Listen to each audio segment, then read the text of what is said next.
salam alaikum, j'espère que vous allez toutes très bien. N'hésite pas à partager cette vidéo autour de toi avec toutes les mamans que tu connais pour que tout le monde pratique et suit ses conseils et améliore sa vie avec ses enfants. Deuxièmement, je voulais te dire aussi de ne pas oublier d'aller voir ta vidéo gratuite que je t'offre, les 5 clés pour te faire obéir en moins de 5 minutes. Le lien est en bas de la vidéo en description. On va parler de la forme qu'elle doit avoir votre phrase, de la forme qu'elle doit avoir votre consigne pour être écoutée et appliquée par vos enfants. On sait que des fois les mamans me disent on passe notre temps à parler, on passe notre temps à dire ce qu'il faut faire, fais ci, fais pas ça, et l'enfant n'écoute même pas, ça rentre même pas. Des fois il écoute, enfin il fait semblant qu'il écoute pas ou il écoute même pas vraiment. Donc aujourd'hui on va voir pourquoi, quelle erreur on fait déjà quand on veut donner un ordre ou une consigne, et comment on pourrait faire et quelles phrases utiliser pour qu'elles soient mieux acceptées et mieux appliquées par les enfants. Première erreur qu'on fait autant que parents, c'est les conseils. On donne beaucoup de conseils, c'est bien, c'est pas bien, c'est interdit, c'est autorisé, c'est ci, c'est ça.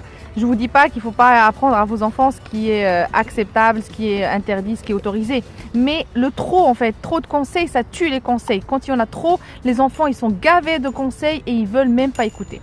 La deuxième erreur, on va dire, c'est l'ordre. Beaucoup d'ordre. Quand on donne beaucoup d'ordre aussi, les enfants, ils sont perdus dans cette avalanche d'ordre. Tu fais ça, fais ça, fais ça, fais ça. On lui donne 5, 4, 6 ordres d'un coup. Ils captent même pas en fait. Les enfants, il faut que ça soit court, il faut que ça soit précis. Donc on verra ça dans la deuxième partie de la vidéo, mais en tout cas, il ne faut pas donner beaucoup d'ordre. Troisième erreur, et ça rejoint les deux premières, c'est beaucoup de consignes à la fois. Prends ta douche, fais tes devoirs, range ta chambre, viens préparer avec moi le repas, fais ci, fais ça. D'un coup, on les donne à la fois. Ce n'est pas accepté par les enfants. En tout cas, ils sont perdus parce qu'il y a beaucoup de choses à assimiler. Donc là, vaudrait mieux qu'on fasse un par un, consigne par consigne, ordre par ordre.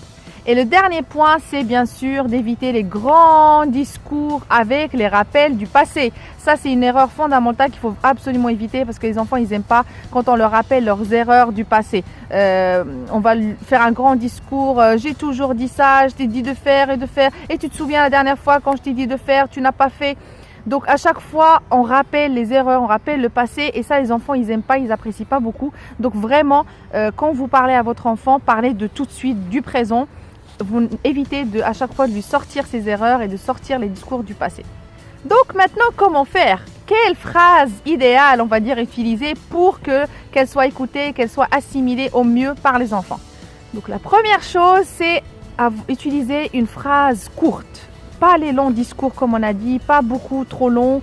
Phrase courte, sujet, verbe, complément, point. N'allez pas développer trop plus que ce qu'il faut. Vous voulez donner un ordre, vous voulez donner à votre enfant une consigne, soyez clair, soyez précis. Donc la première chose, il faut que la phrase soit courte. Deuxième, il faut que ça soit précis. Comme on l'a dit tout à l'heure, au lieu de dire par exemple range ta chambre, la chambre elle est grande et c'est trop. Il faut que ça soit plus précis que ça. On va dire par exemple range ton lit, range tes jouets qui sont par terre, range ton bureau. Là c'est plus précis. Donc il faut que la consigne soit précise, courte et bien sûr claire. Quand on dit clair, c'est pas juste j'en ai marre, tu ranges jamais. Non, ça, les messages indirects que nous, les mamans, on est trop fortes là-dessus, qu'on veut passer, que ce soit avec nos maris ou avec nos enfants, ça ne marche pas. Ça ne marche pas. Il faut être clair, précis. Si vous voulez qu'il range son bureau, vous lui dites tout simplement range ton bureau, point. Ça ne sert à rien de faire tout un discours, ça ne sert à rien de rappeler le passé comme on a dit tout à l'heure. Et bien sûr, ça ne sert à rien de sous-entendre que vous êtes fatigué de voir une maison dans le désordre, que vous êtes fatigué de répéter toujours la même chose, mais en fait finalement vous ne dites pas ce que vous voulez vraiment. Donc dites ce que vous voulez et que ça soit précis, clair et court. Voilà, c'était le conseil du jour. J'espère que ça t'a plu. J'espère que tu vas l'appliquer surtout parce que comme on dit toujours, sans l'application, rien ne va fonctionner et ça ne va pas changer bien sûr. Donc partage cette vidéo avec les mamans que tu connais. Prends soin de toi, prends soin de tes enfants et je te dis à très bientôt.